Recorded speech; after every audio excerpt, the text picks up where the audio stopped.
Steve Harvey is trending for some statements he made. Now, if you've heard those statements, you probably think what he said was completely, utterly, absolutely stupid. And you're right. It made no sense whatsoever.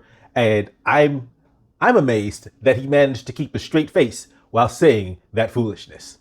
What Steve Harvey said was that men shouldn't be asking women what they bring to the table. And it's more than just what he said. It's what he's saying men should expect. Men shouldn't expect women to actually bring anything to the table. Men should be just, hey, she's there.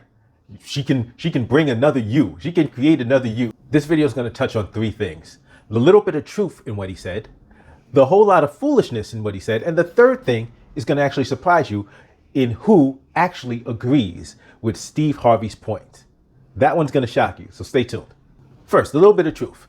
In as much as he said, don't ask this question. In other words, don't actually say the words, what do you bring to the table? That's a fair point. Let me tell you why it's a fair point. Because in as much as you are saying to a woman, if you're phrasing it in the way of what do you bring to the table, number one, it sounds kind of stupid.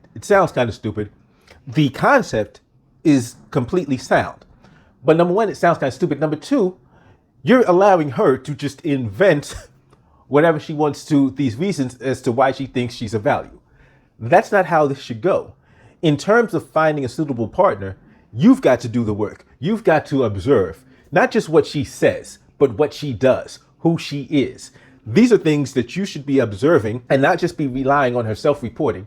You should be relying on observable facts, observable behaviors from her to determine whether or not she meets certain qualifications. You should be able to do the work to figure out what type of person she is and to figure out, based on the things you've seen, the things she's demonstrated, the information you learn about her, what she brings to the table. But the key point is you've got to have standards already. You've got to already know what you want. If you don't even know what you want from the jump, that's going to be a fool's errand just to begin with. But the second point, all of the foolishness, just so much foolishness, I don't even know if I can get it all. One, the thing about the entire concept of you not worrying about what she brings to the table.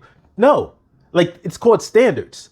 And you should definitely, without a doubt, have standards. You should have standards as this is what type of woman I'm going to deal with. This is what a woman needs for me to be in a long-term relationship with her, for me to marry her, for me to have kids with her. These are the things I need. These are the things I'm looking for. And you should already know what you're looking for before you meet this woman. You shouldn't be like, oh, well, give me a reason why, and just wait and see, because that's a recipe for disaster. But he makes another point, another ridiculous statement about, oh, she can make another you. Well, number one, she can't make another me without me. That's just, unless we're talking about immaculate conception here, which I'm not aware of that happening.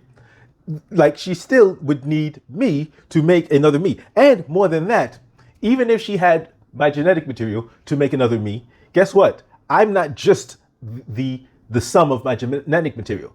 I'm also character, experiences, wisdom, knowledge. So in addition to giving birth to another human being, to make another me, she would actually have to raise this young boy into a capable man.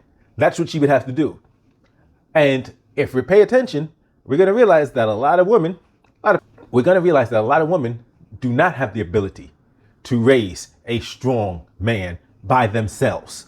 They need help. In fact, to really raise a strong man, you're going to need a man to set that standard for the boy growing up. But ultimately, the entire thought that, just because it's a man's job to provide, that the woman doesn't have a job herself is absolutely ridiculous. Yes, men have to take the lead. Yes, men have to protect and provide. But guess what? Women have to be able to follow the lead. Women have to know when to listen, when to stop doing this and do this. They need to learn when to stop doing this and do this. And just follow the lead. Because a leader with a stupid team, the best, the most intelligent, smartest leader with a dumb team that doesn't follow his instructions isn't going to matter much. So you've got to make sure you're dealing with somebody who actually respects your leadership, respects you, and is actually going to follow your leadership. Those are just some of the things that we need to do. And and you providing doesn't change the fact that there are things she needs to do. And as we talk about the children thing, yes, she needs to be able to be a good mother. She needs to be able to be a nurturing figure and to bring some balance to the child. Because that's why having two parents is so beneficial, because it helps give a child not just a well-rounded experience, but balance. But the third thing I want to talk about, the thing that's really going to shock you, is who actually agrees with him. Fresh and Fit, the red pill.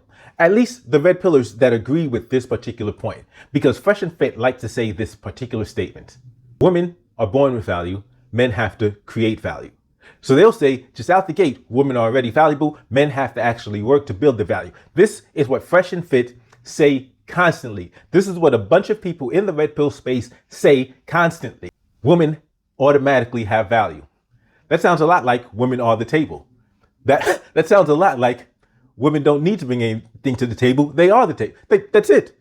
They just need to bring themselves. And it's amazing that's why I say, don't just take these talking points at the surface level. We have to actually think about them, actually dig deeper into them to realize whether or not they make sense. Because that statement in itself, and I'm saying Fresh and Fit statement, as well as Steve Harvey's, none of it makes sense. But you see, if you're running with that narrative, if you're running with this narrative that women automatically have value, men have to work for their value, then you've just agreed with this stupid sentiment of Steve Harvey's. This is the nonsense that Steve Harvey says, and you said it, and now an intelligent woman can just throw that back. But you said, hey, I automatically have value because I'm a woman. That's what you said. So we don't even have to say Steve Harvey. You say Steve Harvey's a simp, whatever. But the guys you like, the guys you watch, the red pill space, they say, I automatically have value because I'm a woman. So if you have stupid talking points that you haven't actually fleshed out and broken down, you'll realize, wait a minute, I just painted myself into a corner. Yeah, that's what will happen. And so, yes, Steve Harvey's point was absolutely stupid, absolutely asinine, but let's not forget that these talking points that some of these red pill content creators are pushing are equally as stupid and are actually just the same phrase in a slightly different packaging.